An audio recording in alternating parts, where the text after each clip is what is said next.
La 17e édition des Journées de sciences et de la santé de Bobo-Dioulasso G7B 2014 continue de dérouler son tapis.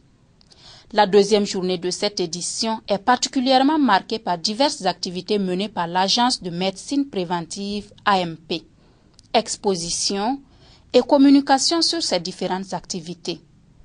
Et puis un cours d'histoire sur l'AMP. L'AMP est arrivée à Bobo-Dioulasso le 10 février 1973, accueilli par celui qui était le secrétaire général de l'OCCGE à l'époque, le docteur Chekso, c'était un Malien. Et j'ai conservé du docteur Chekso vraiment une mémoire extrêmement vivace, vivante. Et c'est grâce à lui que l'AMP a vraiment pu prendre racine avec le Centre Muraz, avec notamment l'unité biologie du Centre Muraz, pour commencer dès 1973 des essais de nouveaux vaccins pour l'utilisation dans la ceinture de la méningite en Afrique, à Koudougou, en Haute-Volta à l'époque, et à Koutiala au Mali.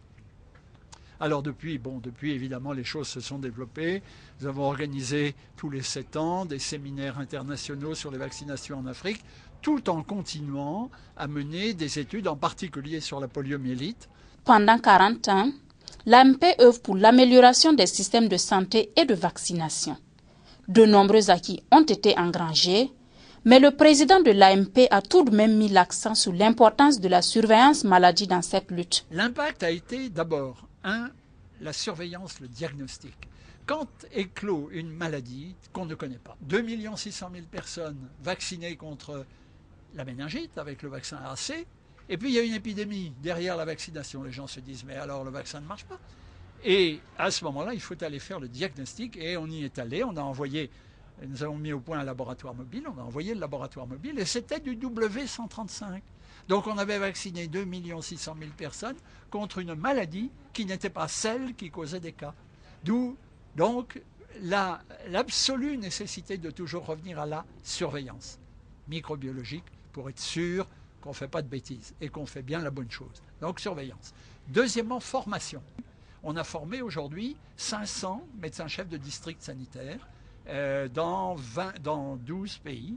Les pays d'Afrique de l'Ouest. Et troisièmement, nous avons continué à mener des études sur la pertinence de l'utilisation de tel ou tel vaccin.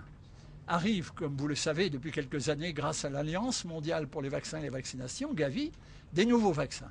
Alors, est-ce que ces nouveaux vaccins, est-ce qu'ils sont pertinents en Afrique? Depuis une dizaine d'années, particulièrement à Bobo, on a été parmi les précurseurs de la surveillance renforcée des méningites. Ça fait partie du mouvement et des équipes qui ont mis au point le vaccin Menafrivac, parce qu'on caractérisait les germes en fait qui circulaient dans la région des Hauts-Bassins. C'est un des résultats du travail que nous menons aussi avec le Centre Muraz, qui a fait que, je pense, on a contribué à accélérer l'introduction du vaccin pneumococcique dans les pays de la ceinture méningite. Autre activité de l'AMP lors de ces journées scientifiques, c'est la présentation du nouveau-né dans la sphère de la vaccinologie, le laboratoire mixte international de vaccinologie, l'AMIVAC.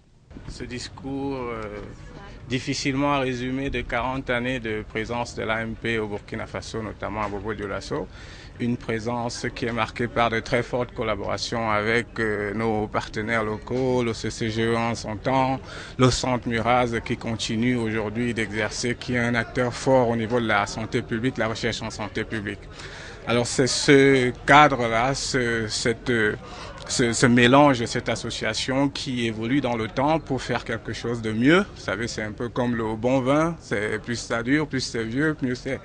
Donc c'est cette longue collaboration qui aboutit, qui évolue aujourd'hui vers un cadre unique de recherche. L'AMIVAC, c'est un laboratoire, donc c'est un centre de recherche qui aura vocation à promouvoir donc cette recherche sur la vaccinologie, qui aura vocation à former des gens d'ici, de la CEDEAO éventuellement d'ailleurs, et qui aura vocation à aider les gouvernements, à aider les États à répondre aux questions qui sont intéressantes dans le cadre de la santé publique spécifique des maladies à prévention vaccinale. Dans sa quête permanente pour un mieux-être sanitaire des populations, l'AMP sait compter sur l'appui de ses partenaires. Ici présent l'Organisation ouest africaine de la santé OAS et le Centre Murage de Bobo-Dioulasso. Les GSSB 2014 refermeront leurs portes ce vendredi 9 mai 2014.